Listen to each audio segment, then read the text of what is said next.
Hi, welcome to the next homework problem solution video. So first, for 2.3.1, let's look at number 2.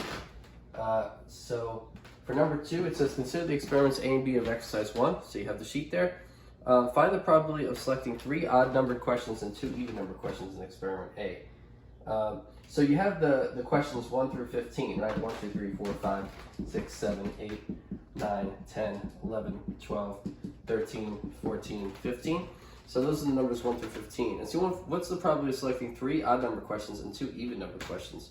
So how many odd numbers are there? There's 1, 2, 3, 4, 5, 6, 7, 8. There's 8 odd, there's 15 in total, so there's 7 even, right? So there's 8 odd and 7 even. So the probability of selecting 3 odd number questions, well, the number of ways to choose 3 out of the 8 odd is 8C3, times the number of 2 even numbered questions, which is 7C2. And so that's the number way of choosing 3 odd and 2 even number questions in the experiment. And then divided by the total number of ways, well, you want to choose 5 out of 15. So it's 15C5. So that's the probability of 3 odd numbered questions and 2 even in experiment A. So that's the answer to part A of number 2. Part B is if 8 members are women and 12 are men. So there's 8 women, 12 men. Find the probability of selecting a committee of 1 woman and 4 men in experiment B. So there's 20 in total. Okay, so we want to choose 1 woman. So there's 8 women, so you want to choose 1 out of 8, 8C1, times how many ways to choose 4 men? Well, I have 12, so it's 12C4. That's the number of ways to choose 4 out of the 12 that are men. So you're choosing 1 woman and 4 men, and that's how many ways to choose that. Out of the total number of ways to choose 5 people out of the total 20, so that's 20C5. And so that's the probability of choosing 1 woman and 4 men in the experiment. You choose the number of ways to choose 1 woman times the number of ways to choose 4 men, divided by the number of ways to choose 5 people out of the total 20.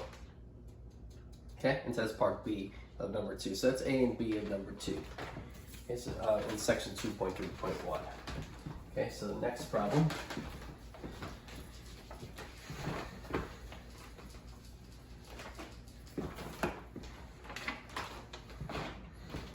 So 2.4, let's hope we keep track of where I am.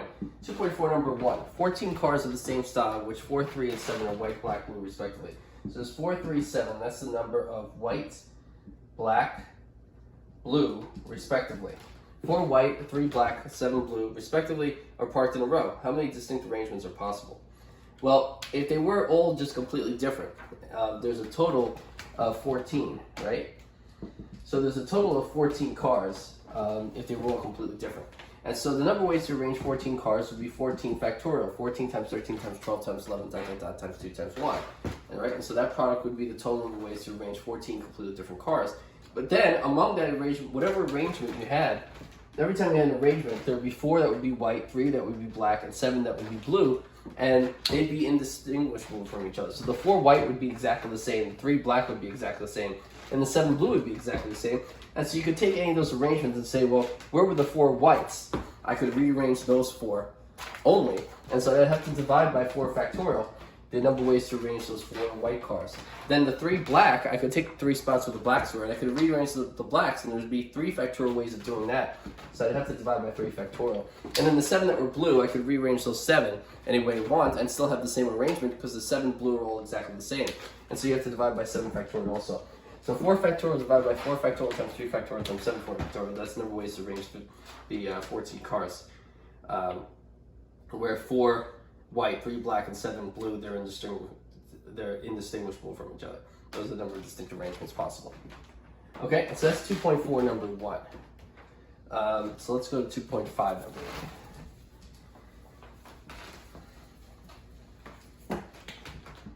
So 2.5 number 1.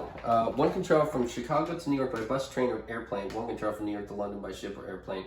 Draw a tree diagram to show the different ways one can travel from Chicago to London by New York. So first, I'm going to let C be Chicago. So you want to go Chicago to New York. And so there's 3 ways they're saying to do that. You can either go from Chicago to New York by bus, train, or airplane. Right, and so the branches, I'm saying how you get there. So Chicago, New York by bus, Chicago, New York by train, Chicago, New York by airplane. Then to go from New York to London by ship or airplane. And so London's going to be L. And so now each next branch, there'll be 2. And so New York to London by ship or airplane. So this way it'll be ship, this will be airplane, ship, airplane, ship, airplane. Okay, and so this tree diagram is showing the ways to get from Chicago to London via New York. And so there's a total of 6 branches. And so in this tree diagram, so there's 6 ways proposed to get from Chicago to London via New York. And so that's the answer to number 1. That's the tree diagram in 2.5. Okay, let's keep going.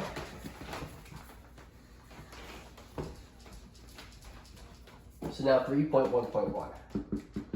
So for 3.1.1, number 1, a box contains, so I'm going to draw a picture of the box. Here's the box.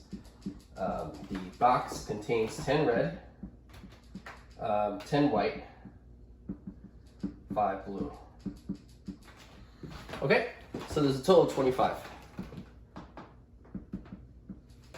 So the total is 25. A bowl shows it written from the box. If the bowl chosen is not blue, what is the probability that it's white? So if the bowl chosen is not blue, what's the probability that it's white? So let's say the event. So the event B is choosing a blue one, right? B prime would be not blue. Okay. So the probability of if the box chosen is not blue, what is the probability is white?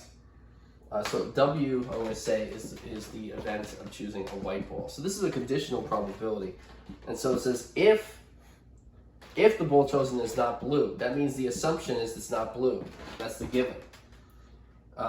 If the bowl chosen is not blue, what is the probability that it's white? So what you want to find is the probability it's white given that it's not blue. So that's the probability of white and not blue divided by the probability of not blue. And so what's that? What's the probability that it's both white and not blue? That's the number that are white and not blue divided by the total, divided by the number that are not blue divided by the total. And so the ends in the denominator cancel, and that's the number that are white and not blue divided by the number that are not white. And what's the number that are white and not blue? 10. Divided by the number that are not blue, it's 20. So it's 10 over 20. And that's 1/2 or 0.5.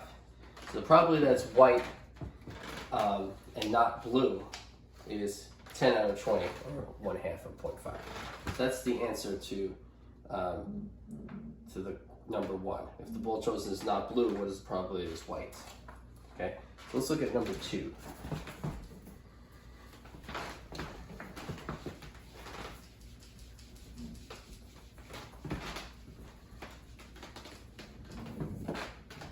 Okay, so 3.1.1, that's number 1. Let's look at 3.2. So I get all the sections. 3.2, number 3. Okay, so let A, B, and C be events where the probability of A is 0.4, probability of B is 0.5, probability of C is 0.6, probability AB is 0.1, probability of BC is 0.2, probability of AC is 0.3, and probability of ABC is 2, is equal to 0.02. Find these following probabilities. So A is find the probability that A given B. That's equal to the probability of AB divided by the probability of B by the definition of conditional probability. Probability of B is given to you, it's 0.5. So what's the probability of AB? It's given to you to be 0.1. This is 0.1 over 0.5, which is 1/5, which is 0.2. That's A. Part B is what is the probability of A given BC? Okay, so what is the probability of A given BC? Well, by the definition of conditional probability, it's probability of A and BC divided by the probability of BC.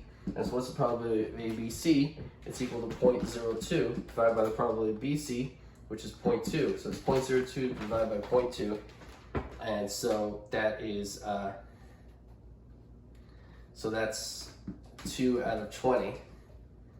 And so that's 1/10. So that's 0.1. Okay, and then The probability of D, let's go to part D. Well, it's part D. What's the probability of A union B given C? And so it's the probability of A or B intersected with C divided by the probability of C. The denominator, the probability of C is given to you. The probability of C is 0.6. The probability of A or C and B, that's the question. Well, what's A union B intersected with C? Well, by distributivity, it's A and C union B and C. By right, okay, so right distributive A and C union B and C. This is AC union BC using the other notation. So that means that the probability of A union B and C is equal to the probability of AC union BC. Okay? Well, these are not mutually exclusive events. They have everything in C in common. So the probability of AC union BC is the probability of AC plus the probability of BC minus the probability of their intersection. The intersection of AC and BC, which is ABC. And so that's equal to, what's the probability of AC? The probability of AC is 0.2 plus the probability of BC. Wait, the probability of AC is 0.3 plus the probability of BC is 0.2 minus the probability of A, B, and C, which is 0.02. So this is 0.5 minus 0.02, which is 0.48.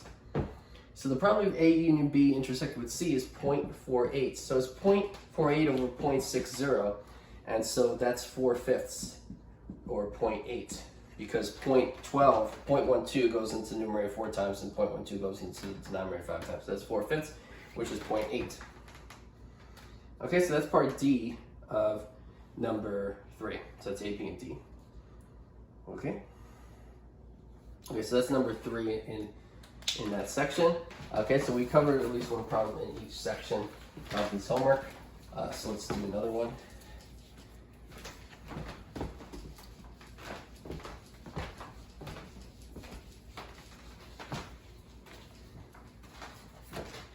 Okay, so 3.2, number 1.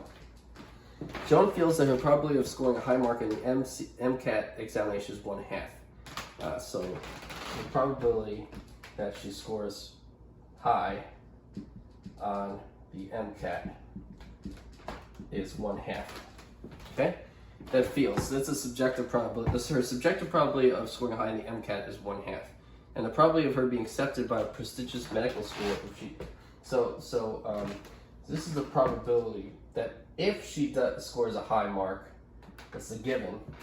If the given is that she gets high on the MCAT, so if she scores high, the probability of her being accepted, I'm just going to abbreviate that as accepted. The probability she's accepted into that school, given that she gets a high mark on the MCAT, and that's given to be 2/3.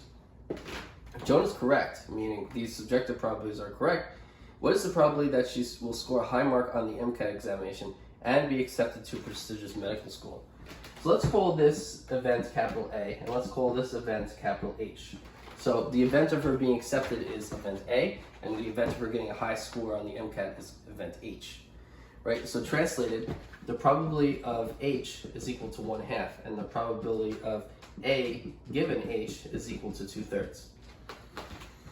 Okay, well, the question is, what you want to find is the probability she will score a high mark on the MCAT and be accepted by, so the question is the goal is to find the probability of HA, the probability that she gets a high mark and she gets accepted to the school. Okay, so the probability of A given H is equal to the probability of AH over the probability of H by the definition of conditional probability. Well, the probability of A given H is 2/3, and the probability of H in the denominator is 1/2. And so the probability of AH in the numerator is the only unknown. That implies that the probability of A and H is equal to 2/3 times 1/2 by cross multiplication of fractions, right? Where this is the denominator, this times this is that. So 2/3 times 1/2 is 1/3. And so that implies, since intersection is commutative, we wanted to find the probability of HA, we found the probability of AH. And so the probability of HA is equal to the probability of AH, which we found was 1/3. And so the answer is that the probability that she both scores a high mark in the MCAT examination as accepted to by a prestigious medical school is equal to 1/3. And so is the answer to number 1. Okay. Okay, so let's do another problem.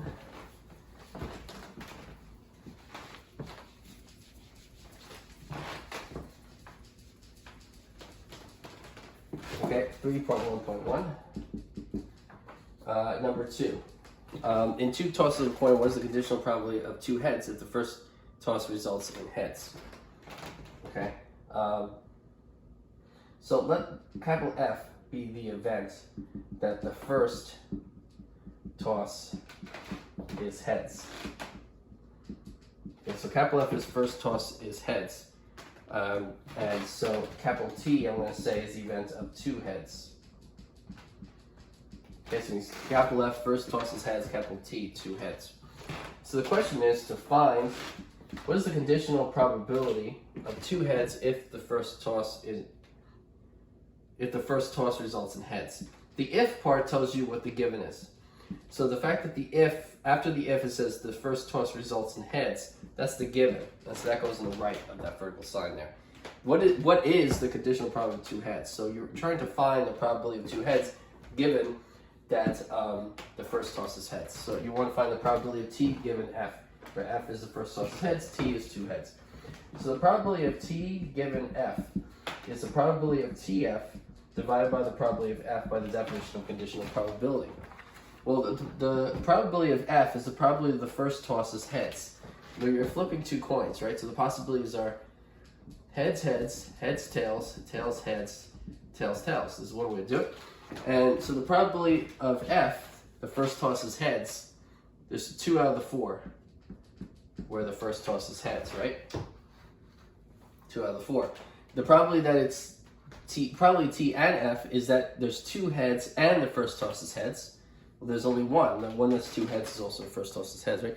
And so there's only one that's both 2 heads and the first toss is heads. That's 1 out of 4. So the probability of T given F is 1/4 divided by 2/4. That's 1/2, which is 0.5.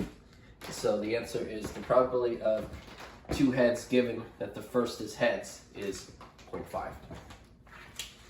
Okay. This one might be kind of obvious. You might be able to see without this sophisticated math, but being able to do this and maybe something you could reason out in your head is better because you can see a more advanced problem and use this to get a harder question right. Number 3 in the same section. 5 cards each are to be dealt to 2 players. If one player has the ace of spades, what is the probability the other player has the ace of hearts?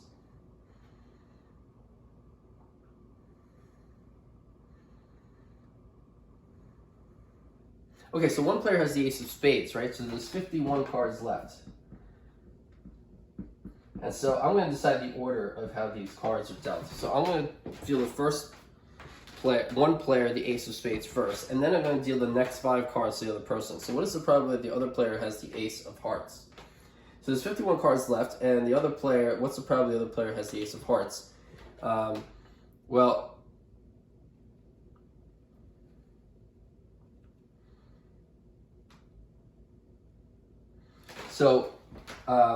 So if there were, using permutations, the probability that the other player has the ace of hearts, it's a probability that he has one particular card.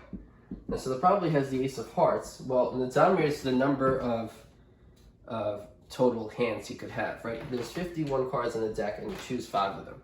So that's how many 51C5 is the number of poker hands he could have without the ace of spades. And so the numerator is the number of ways that he could have the ace of hearts. Oh no, not 52C5, sorry, I'm using permutation. So it's 51 times 50 times 49 times 48 times 47. There's 51 choices for the first card, then 50, then 49, then 48, then 47.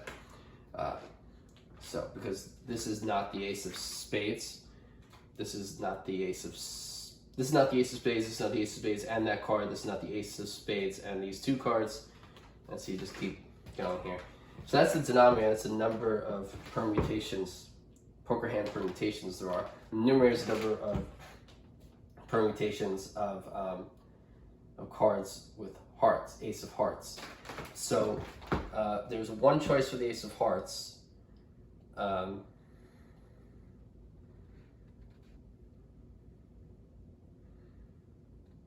And so then there's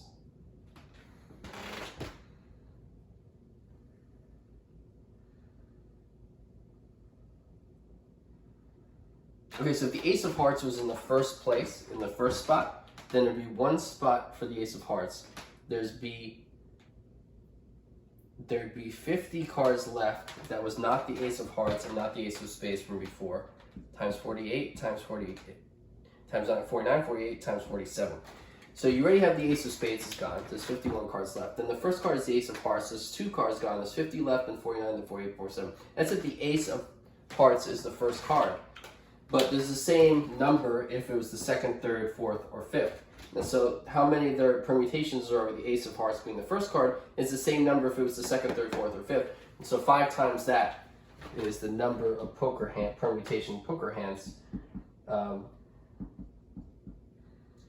which has the ace of hearts. Now these cancel. The 50s, the 49s cancel, the 48s cancel, and the 47s cancel. And so you end up with 5 times 1 over 51. That's 5 over 51. And that's the answer. Okay, and so that's the answer to that one. So we'll stop there. I'll see you next time.